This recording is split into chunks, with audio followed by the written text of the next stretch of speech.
आज की ताज़ा खबर। लखनऊ से एक बड़ी खबर सामने आ रही है।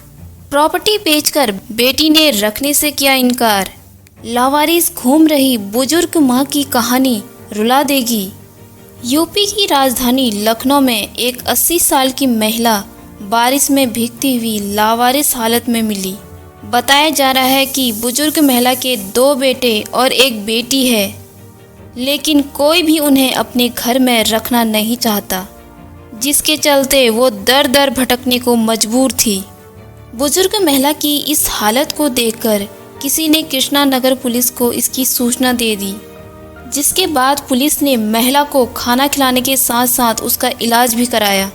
उसके बाद उस महिला को वृद्धा आश्रम में शिफ्ट करा दिया। वहीं एक और खबर सामने आ रही है। 2 ही दिन में सनी देओल की सबसे बड़ी फिल्म बनेगी गदर 2। फिल्म को लेकर जनता में बहुत तगड़ा माहौल है। साथ ही सनी की फिल्म के लिए एडवांस बुकिंग बहुत ज़ोरदार दिखाई दे रही है।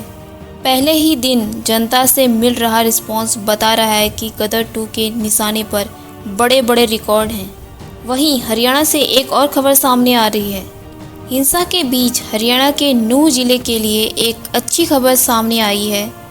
नीति आयोग की डेल्टा रैंकिंग में नूंह को दूसरा स्थान मिला है और ये उपलब्धि आकांक्षी जिला कार्यक्रम के तहत मिला। विभाग ने बताया कि सोशियो इकोनॉमिक समेत 7 पैरामीटर्स पर नूंह ने तेज विकास दर्ज किया। साथ ही नूंह से एक और बड़ी खबर सामने आ रही है। नूंह में हिंसा के दौरान उपद्रवियों ने बाइक गोदाम से लूटी 150 से 200 बाइक, साथ ही आग भी लगा दी। पौन देखने वालों से हो रही है लाखों रुपए की ठगी। जानिए कैसे चल रहा है ब्लैकमेलिंग का खेल। दरअसल साइबर ठग पौन साइट देखने वालों को भारतीय साइबर अपराध समन्वय केंद्र के नाम से धमकी भरा मेल भेजते हैं। उसके साथ ही ब्लैकमेल भी करते हैं। ब्लैकमेलिंग में लाखों रुपए की मांग की जाती है और न देने पर साइबर पुलिस का अफसर बन कड़ी कार्रवाई करने की धमकी देते हैं। वहीं नोकिया ने भारत में लॉन्च किए 2 फ़ोन, कीमत 1849 रुपये से शुरू, मिलेगा दमदार बैटरी बैकअप, जिनके नाम नोकिया 130 म्यूजिक और नोकिया 150 है। जहां नोकिया 130 म्यूजिक एक बड़े लाउड स्पीकर और वायरलेस FM के साथ आता है, वहीं दूसरी तरफ नोकिया 150 में रियर पर कैमरा और फ्लैश लाइट दी है। वहीं इंडोनेशिया से एक खबर सामने आ रही है। जंजीरों से बात कर एक महिला का टॉर्चर के साथ साथ किया रेप। इस महिला की दर्द भरी दास्तां सुनकर आपका दिल दहल जाएगा। जानकारी मिली है कि महिला कामगार के मालिकों ने उसका ऐसा हाल किया कि वो बार बार मरने से बची। वो महिला अपनी दर्द भरी कहानी सुनाते हुए कहती है, उन्होंने मुझे अपने कुत्ते का पेशाब पिलाया, उसका मल मेरे मुंह में ठूस दिया, मेरे मालिक ने खौलता हुआ पानी मेरे ऊपर डाला और फिर मुझे जंजीरों से बांध दिया। 24 साल की सीती खोतिमा अपनी आप बीती सुनाते हुए रो पड़ती है। दरअसल सीती खोतिमा अपने काम के सिलसिले में जकार्ता गई थी। उसके माता पिता के ऊपर काफ़ी कर्ज था, जिसे चुकाने के लिए उन्होंने फेसबुक के जरिए जकार्ता में एक नौकरानी की नौकरी ढूंढी और वहां चली गई, लेकिन वहां जाकर उसकी ज़िंदगी नर्क बन गई। वहीं भारतीय संसद में लंबे वक्त से कविता और शेर शायरी के जरिए नेता अपनी बात रखते हुए दिखाई देते हैं तो कोई कटाक्ष करता है।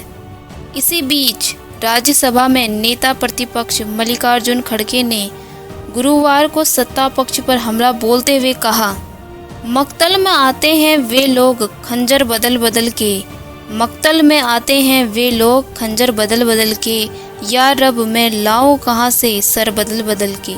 उन्होंने इस शेर को पढ़ते हुए केंद्र सरकार को निशाने पर लिया।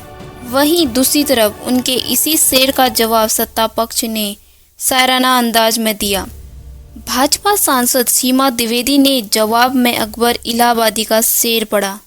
उन्होंने कहा कि हम आह भी करते हैं तो हो जाते हैं बदनाम, हम आह भी करते हैं तो हो जाते हैं बदनाम, वो कत्ल भी करते हैं तो चर्चा नहीं होती।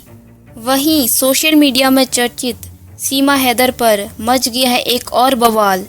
दरअसल समाजवादी पार्टी के पूर्व प्रवक्ता अभिषेक सोम ने पाकिस्तान से आई सीमा हैदर और फिल्म डायरेक्टर अमित जानी के लिए पाकिस्तान की फ़्लाइट बुक की है।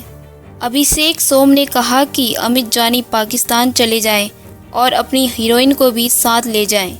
साथ ही ये भी कहा कि अंजू पहले से ही वहाँ हैं, उधर ही रहकर फिल्म बनाएं। एक यूट्यूबर ने पृथ्वी शॉ के शरीर का मजाक बनाते हुए कहा पतला 23 साल का है। बॉडी सेम करने पर फैंस भड़के, फिर बोला माफ़ कर दो। आपको बता दें कि भारतीय क्रिकेटर पृथ्वी शॉ इन दिनों इंग्लैंड में हैं। इन्होंने हाल ही में नॉर्थम्पटनशर के लिए खेलते हुए 153 गेंदों पर 244 रनों की धाकड़ पारी खेली। इसके बाद इन्होंने फॉर्म में वापसी के संकेत दिए। हालांकि एक मशहूर यूट्यूबर ने उनका मजाक उड़ाया, जिस पर फैंस बुरी तरह से भड़क उठे।